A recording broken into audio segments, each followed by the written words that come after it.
ખેડામાં પેસેન્જરને લૂંટી લેતા મંગલ buckle gang ઝડપાઈ ગઈ છે।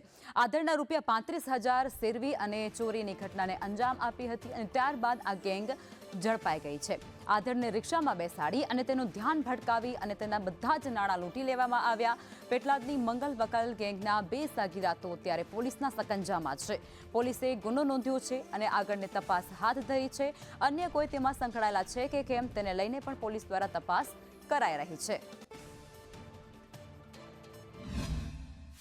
નરેશભાઈ ફરિયાદી જે પોતે પૈસા બેંકમાંથી ઉપાડીને સોની બજાર જઈ રહ્યા હતા તેમને રિક્ષામાં બેસાડી એની નજર ચૂકવી અને એમની પાસેથી 35,000 રૂપિયા સિફતપૂર્વક આરોપીઓ પડાવી લીધા હતા।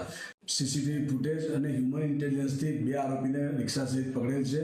આરોપીના નામ અરબાઝ ખાન ઉર્ફે બક્કલ રશીદ ખાન પઠાણ છે અને બીજો સમીર ખાન ઉર્ફે મંગલ નાઝીમ ખાન પઠાણ છે, જે બોરસદના અને પેટલાદના રહેવાસીઓ છે।